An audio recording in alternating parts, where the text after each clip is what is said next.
It is a great honor and a privilege to introduce David Aptowitzer. We're here in your beautiful home in Protea Hills in Shoresh. And David, you were married to your dear wife Gita for over 60 years. 65 years. 65 years. And you both are survivors, and you both met on the boat going to Canada. That's true. So if you could tell a little bit about your dear wife. She came from a very Chosheva family from Satmar in Hungary. If you could mention a little bit about her family. What can I tell you? She comes from a very Chosheva family. The Bergman Adler family are very, very wonderful family people that I'm very, very proud being part of them. My wife Gita, who was born in Satmar and raised there, and she went to school there, and she studied also in the big city, and she was a very, very, very wonderful wife and a wonderful mother, raised wonderful children, and we are very happy that to be part of her family for over 60 years. Would you have any questions? And David, I'm going to just show you. Here's a picture of Gita's parents, of her father Yosef and her mother Chaya and her sister Minda. So you can see a very, very, very distinguished, very frum. But they weren't Satmar Hasidim. They were not Hasidim, but they were very from family. And Gita has another picture of her aunt Lily, her sister Chava, and herself. And Gita, she's also a survivor. Certainly. Did she speak to you about what happened to her during the war? Yeah. She was, as we said, she was born in Satmar, and she was there until the Germans came in 42. They came to Hungary 44. It was near the end of the war. Yeah, 44, yeah. And she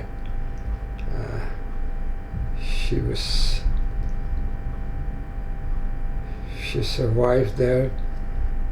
As soon as they came in, they sent into the ghetto. I think she writes it was over Pesach.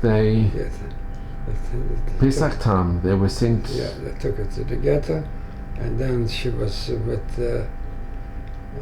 for a little while, and then she was taken by the transport to Auschwitz in 1944. It was, yeah.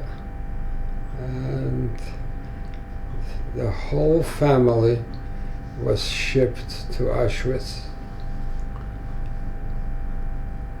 They were a very, very large family, cousins, and then brothers and sisters, and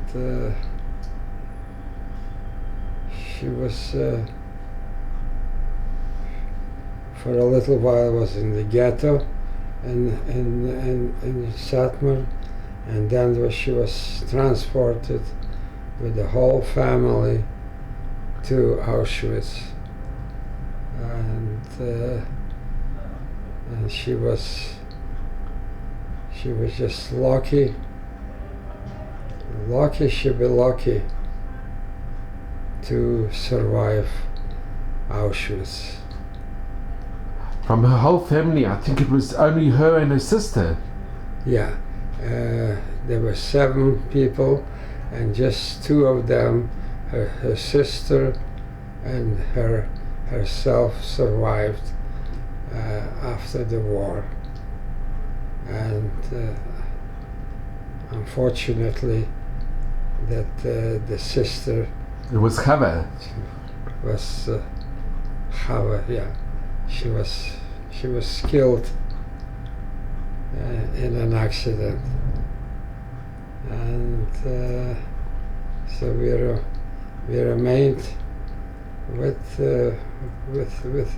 her alone, and certainly her children remained, and they remarried again. The father. David, can I ask, did Gita speak to you about when she saw Mengele in Auschwitz, when she was in Auschwitz with Mengele? Did she speak to you? Yeah. She says she remembered the very horror picture when the people arrived, and when Mengele was standing there at the wagon when they arrived, and he says to them, rechts, links, rechts, links. This one goes right, this one goes left. And certainly the right was alive, this one is the opposite, dead. And she and her sister survived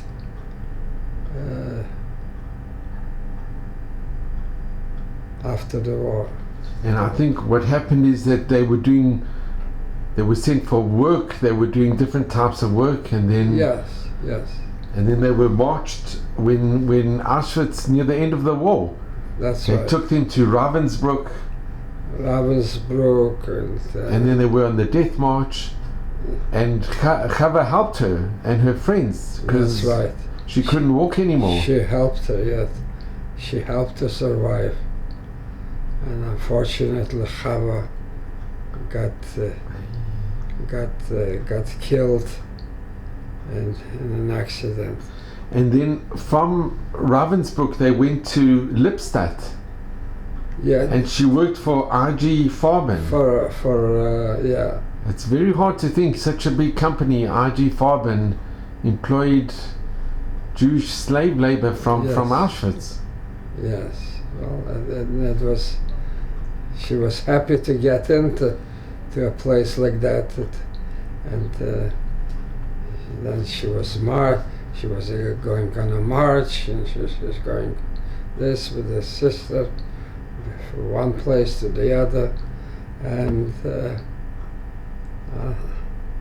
thank God that she and her sister survived. I think on the death march they weren't given any food or any water. Not at all.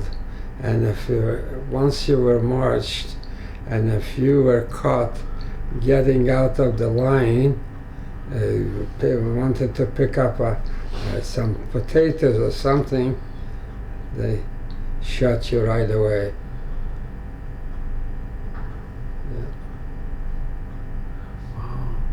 It's a miracle that she survived and her Oh, sister. certainly. And then they went to a little town called Pirna. It was a small little town where they were there, and they could at least stay in a house with Germans, Yeah. and they gave them food to eat, and They were And they were actually liberated by the Americans. That's right. And the Americans liberated them.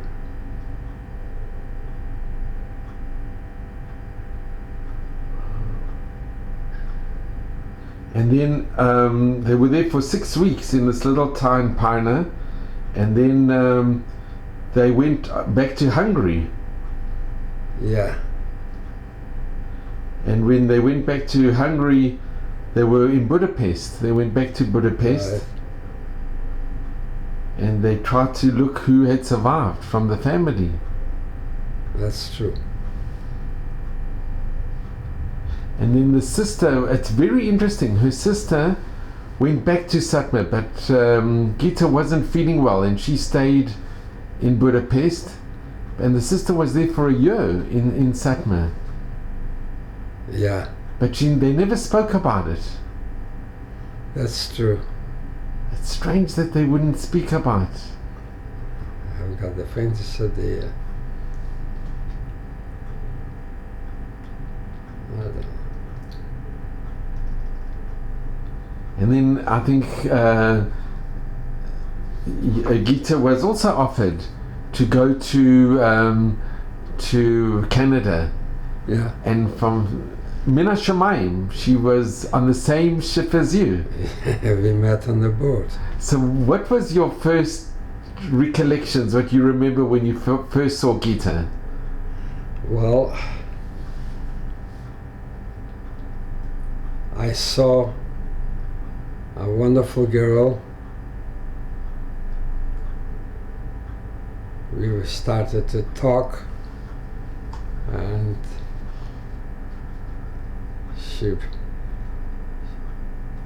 we were happy to meet each other, and then eventually we got married.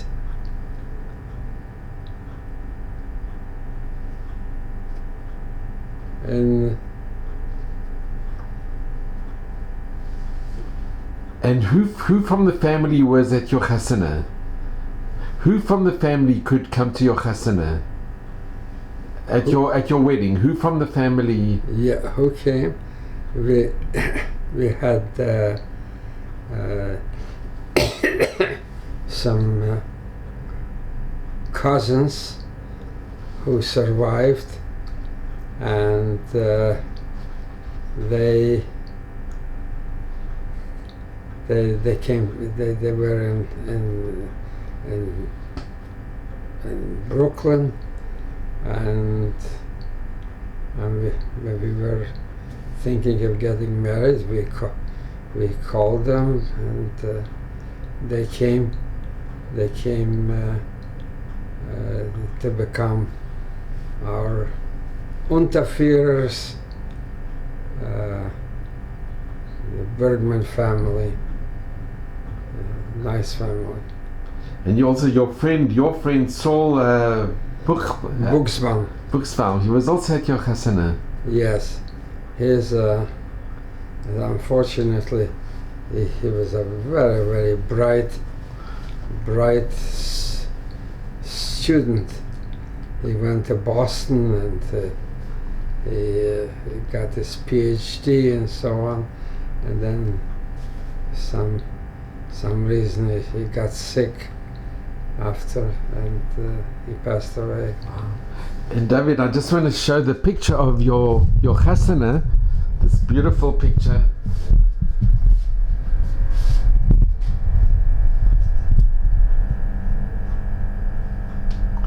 And then you have on your 63rd anniversary as well. Yeah.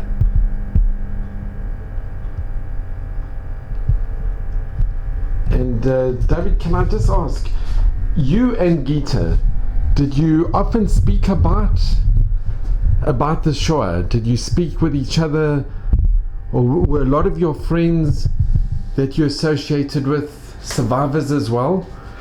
Well, let me tell you. After we met, and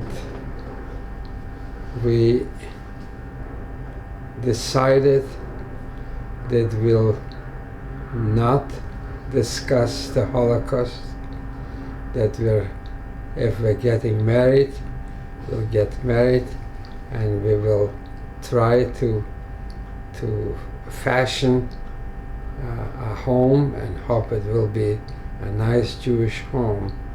But we did not speak about the Holocaust for many, many years. Did you speak with each other? That's what I mean. Even with each other, we decided not to discuss, not to speak, and if we get married, let's get married, and we should let's have a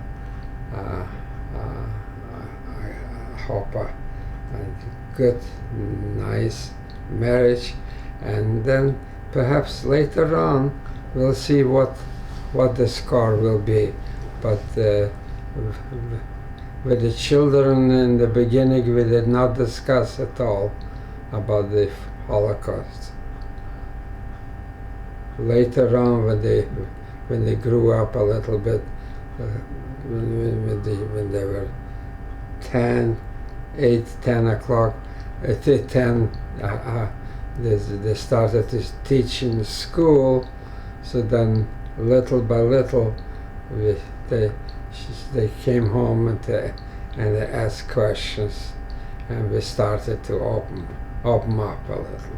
But even between both of you, between your wife but you had known, you knew that your wife was in Auschwitz. Oh yes.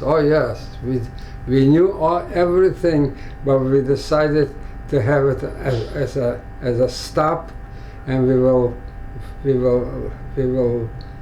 discuss it maybe in the future. And friends, your friends from Poland and your friends from the war in Canada, there are a lot of survivors in Canada. Yeah. Did you have many friends who were survivors as well? Certainly. And did you used to discuss with your friends about the war, or? Not too much. Not too much. Not too much. Later, when the children grew not up, when they started to teach them in school, and they came home and they asked questions and so on, then we opened up and we discussed more about it. And David, when you decided that you wanted to become a chazan, that you wanted to make a chazanut your profession, yeah, Gita, your wife, supported you? Oh, 100%. 100%. Look, especially from a home that she comes from, definitely. But we gave a chance a little bit ourselves to grow a little, and then maybe the children will be a little bit bigger, older. So then we started to discuss a little more. And David, for how many years were you a chazan? 62 years. In the same synagogue? The same synagogue. And how many different rabbonim did they have?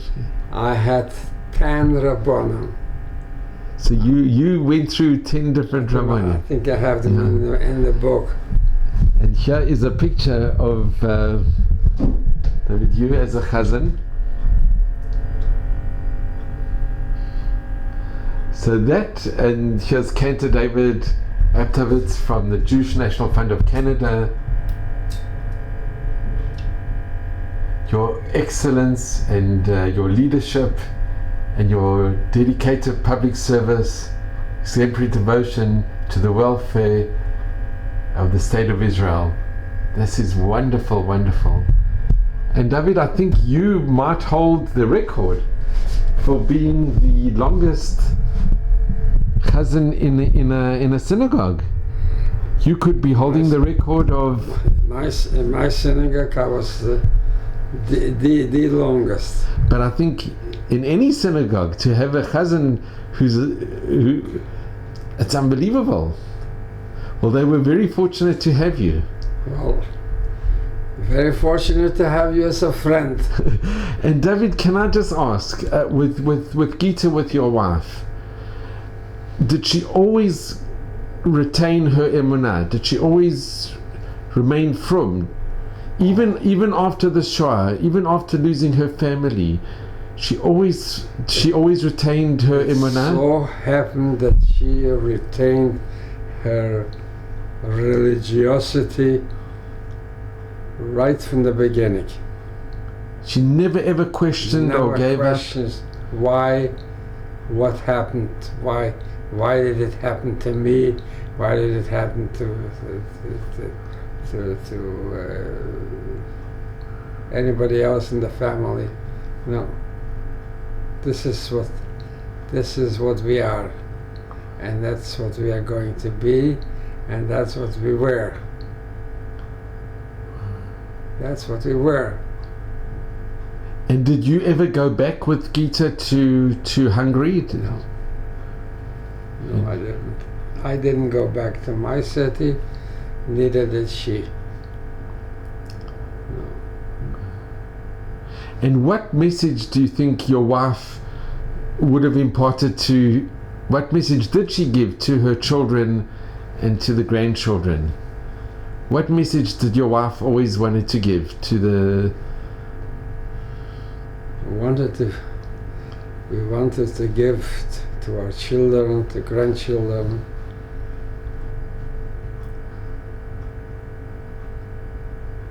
keep up